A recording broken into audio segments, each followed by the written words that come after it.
আপনাৰ লগে বেয়া কাম কৰবলে গৈ মৃত্যু হোৱা নাই হয় না বেয়া কাম করবলে গৈছে নেকি হয় না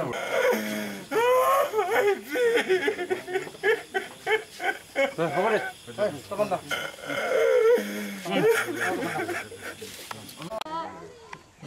ও ভাইজি ও ভাইজি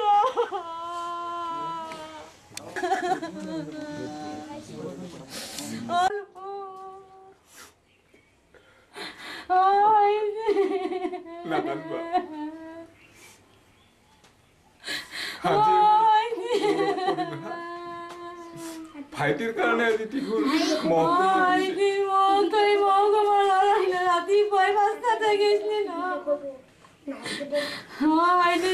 বিস্কুট খাই গেছি আমার মনত পড়ি আছে ভাইটি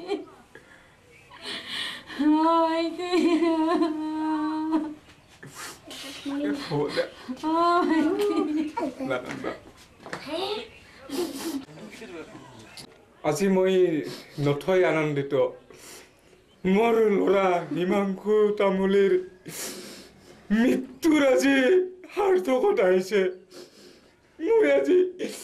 বহুত আনন্দ কৰিছোঁ এই যে আপোনালোকে কান্দন দেখিছে মোৰ আনন্দৰ কান্দন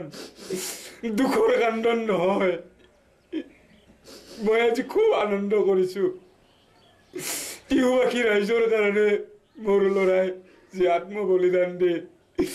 টিহুৰ যি স্বাৰ্থ এই স্বাৰ্থ পূৰণ কৰিলে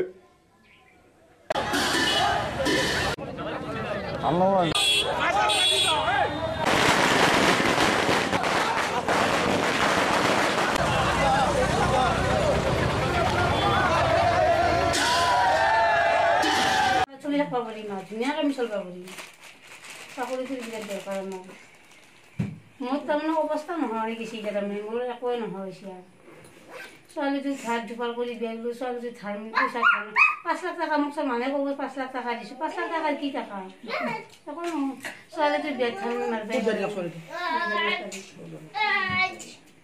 মোক বিয়াত ধান মাৰিবাই পৰা নাই 17 জুলাই আজিৰ এই দিনটো বৃহত্তৰ টিহুবাসী ৰাইজৰ বাবে এটা আবেগৰ বিষয় কাৰণ আজিৰ এই দিনটো 2015 চনত আমি টিহু মহকুমা দাবী সমিতিয়ে আমাৰ এগৰাকী টিহুৰ সন্তানক হেৰুৱাইছিলোঁ হিমাংশু তামুলীক আৰু তেওঁৰ ত্যাগ আৰু বৃহত্তৰ টিহুবাসী ৰাইজৰ ত্যাগক স্বীকৃতি দি সেই সময়ত চৰকাৰে টিহু মহকুমা ঘোষণা কৰিছিল কিন্তু আজি পৰিতাপৰ বিষয় যে দুখৰ বিষয় সেই মহকুমাৰ ঘোষণাতে থাকিল তাৰ পিছৰ পৰ্যায়ত আমাক টিহু উপজিলা হিচাপে চৰকাৰে ঘোষণা কৰিলে কিন্তু উপজিলাৰ যি নাম সেই নামটোৱে থাকি গ'ল আৰু টিহুৰ লগত আৰু এটা শব্দ সংলগ্নও কৰি দিলে কিন্তু কোনো ধৰণৰ উপজিলাই হওক বা মহকুমা সংক্ৰান্তীয় কোনো ধৰণৰ কাম কাজ এতিয়ালৈকে আগবঢ়া নাই আৰু এই ক্ষেত্ৰত আমি অনুভৱ কৰিছোঁ যে এক বিশেষ ৰাজনৈতিক চক্ৰত এই ক্ষেত্ৰত আপোনালোকে আটাই গম পাব যে এগৰাকী বিশেষ ব্যক্তিয়ে এই ক্ষেত্ৰত টিহুক বঞ্চনা কৰাৰ ক্ষেত্ৰত সদায় আগভাগ লৈ আহিছে গতিকে আমি বৃহত্তৰ টিহুবাসী ৰাইজে চৰকাৰৰ ওচৰত আবেদন জনাইছোঁ যে টিহুক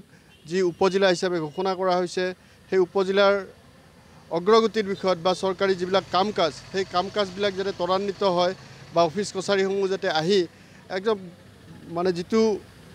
জিলা হিচাপে বা উপজিলা হিচাপে যেনে ধৰণৰ মৰ্যাদা পাব লাগে সেই মৰ্যাদাখিনি আমাক অতি সোনকালে দিয়াৰ ব্যৱস্থা কাৰণে তাৰ কাৰণে আমি চৰকাৰৰ ওচৰত দাবী জনালোঁ আৰু যেহেতু এইটো এটা আমাৰ বৃহত্তৰ টিহুবাসী ৰাইজৰ বাবে আবেগৰ বিষয় আৰু এনেদৰে আন্দোলন কৰি আমি এগৰাকী আমাৰ যুৱকক হেৰুৱাব লগা হ'ল গতিকে এই ক্ষেত্ৰত যদি চৰকাৰে কোনো ধৰণৰ ব্যৱস্থা নলয় তেতিয়াহ'লে আমি বৃহত্তৰ টিহুবাসী ৰাইজে পুনৰ আৰু এই দিশত আন্দোলন ল'বলৈ বাধ্য হ'ম